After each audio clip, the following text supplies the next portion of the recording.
Welcome to Nasdaq Trade Talks. I'm Jill Malandrino, global markets reporter at Nasdaq. Joining me to discuss Nasdaq's most recent filing with the SEC around direct listings in more detail and different paths to go public is Jay Heller, Nasdaq's head of capital markets. Jay, welcome back to Trade Talks. Hey, Jill, how are you? And thanks for having me. You got it. And Nasdaq filed a rule change with the SEC last week to allow companies to raise private capital through a direct listing. Can you give us a quick overview on the filing and the rationale behind it? Sure, absolutely. So we're really pleased with the filing that we put into effect, or at least we submitted to the SEC recently. And I think it's all about optionality and, for the most part, really allowing a company to have flexibility. So direct listings just to Nasdaq in itself, they're not new, they're not novel. We've actually listed various direct listings over probably the last decade or so.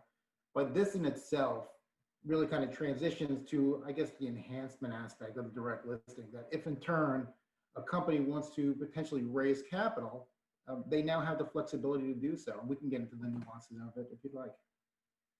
One of the main differentiators of the filing is that Nasdaq will allow more flexibility around auction and official offering price. Can you give us more detail behind that? Yeah, absolutely. So if you think about Nasdaq and you think about our IPO process, a lot of it comes down to the technology in which we have embedded into the process. So true transparency. We really feel that providing this level of transparency allows all participants an equal opportunity to really feel that they had a fair chance to participate. The main caveat and the main difference between an IPO and the direct listing with a capital raise is, from our standpoint, the technology and the auction process really remains the same, but it all comes down to the component of the pricing. And so with an IPO, the company does a roadshow, they disclose a range in the registration statement, and the night prior to the IPO, they agree upon a price in which the company will sell their shares. Now, fast forward to the optionality, the direct listing with the capital raise, what you're really looking at from the standpoint of the company is you want the markets to really set the price in which you as a company are going to sell your shares and raise capital. So it's quite simple. As you would find in the registration statement, there is a range in which you as a company are targeting to sell your shares. But then if you fast forward to the following morning, wherever we in turn open the security for trading based on supply and demand, wherever the auction at any point in time is ready to proceed with the opening, that is really the price point in which the company would sell shares. So it's all about the market setting the price with a direct listing with the capital raise, whereas with the typical IPO, you're really setting it the night before. Well, Jay, the proposal is timely given this year we welcome a record number of SPACs and companies going public without a traditional IPO. Could you talk about this trend and what have you seen in the market? Yeah, so I think, look, it's an exciting year. I think it's an exciting year. It's a surprising year given where we were with the whole pandemic, and you look back to where we were in March to where we are today. I think as the markets really kind of came to a halt for the most part, as we got to mid-March, for the most part, people were looking for optionality, and there were still great companies out there, a lot of biotechs, that really were testing the waters previous to the pandemic. And then you had the optionality of SPACs. I think when you look at SPACs in itself, they're really, I would say they're night and day from what we've seen in the years past.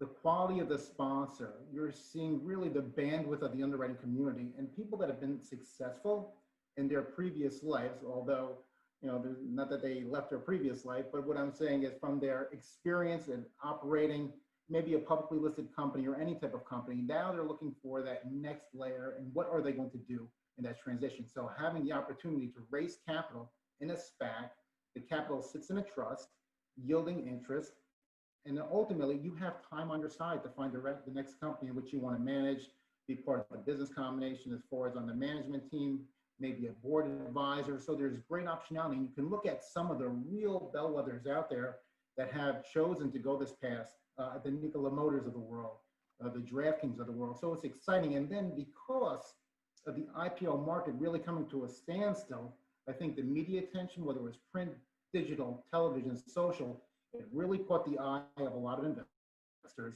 And then ultimately the quality of not only on the sponsor, but the business combinations in itself and being successful, I think has really brought a new avenue in which a company can choose when they're deciding to go public.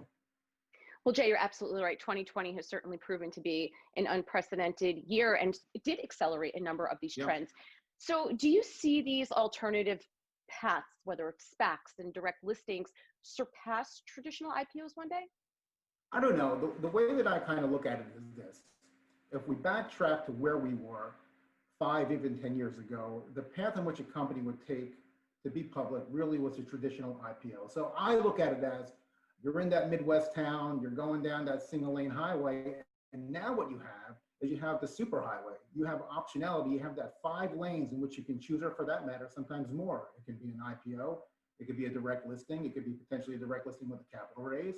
You can choose to raise a SPAC. You can choose to do a business combination with a SPAC. You can do a spin-off from an existing company. So my point being is there's a lot of optionality where you as a company, you can determine what is the best path for you. What I would say is this, from Nasdaq standpoint, we don't have a preference. We just want to see good companies obtain access to the capital markets and be publicly listed because it creates a great opportunity for everybody. So determining which avenue is right for you, you work with your advisors, but we as the exchange, with everything in which we can bring to the table from our IO, our PR support, obviously to the social abilities and publicizing everything that you do here, Jill, as well, is great and fantastic. You just have to find out what is the right path and which you want to take. And then we at NASDAQ, we're going to support you to the best way we can. And then ultimately, if in turn, the direct listing with the capital raise is going to be at the forefront, well, we believe our proposal is really a lot more flexible for the company. We really believe that the auction, if in turn, you want the markets to set the price, well, our proposal now, sitting with the SEC, allows for that flexibility. So again, determining which avenue a company chooses, we'll support them to the best of our ability, but there is no right or wrong answer. It's just all about having flexibility and optionality. Right. And Jay, the follow on to that is on a high level with all these alternatives out there, what should be considered when a company is looking at these different paths to go public? So from the company's perspective. Yeah. It all really depends on what they're looking for. So if in turn you're looking for that stability, if you're looking for a definitive answers, there is the need for capital. Maybe today the IPO is the best path for you, right? You're doing the roadshow, you're providing a range, you know for the most part how much capital you are going to raise. If in turn you want to be listed on the exchange, you just need a venue for liquidity for your early shareholders or early investors, maybe the direct listing is the right path for you. But then I guess you can also continue to evolve that process. You in turn want to raise capital, but you want the markets to really set the price. Let supply and demand ultimately determine where you as a company are going to sell your shares. Well, that in turn, that'll pivot to the direct listing with the capital raise. And then you can talk about SPACs. As a company and as a private company, you may have taken your business to the level in which you feel you just can't get to that next threshold. So potentially working with the sponsors of a SPAC, entrepreneurs, people that have been successful in their previous venture, maybe they come on board, maybe they join your management team, maybe they join your board as advisement, but ultimately you have an extra set of eyes and advisors to work with you along the way to really help expand your company and get those growth metrics in which you need to be. So it's all about optionality, functionality, flexibility. And you as a company just have to determine what is the right path for you, and we'll support you anywhere you go. All right, Jay, thanks for breaking that down for us on Trade Talks. Great, thanks, Jill.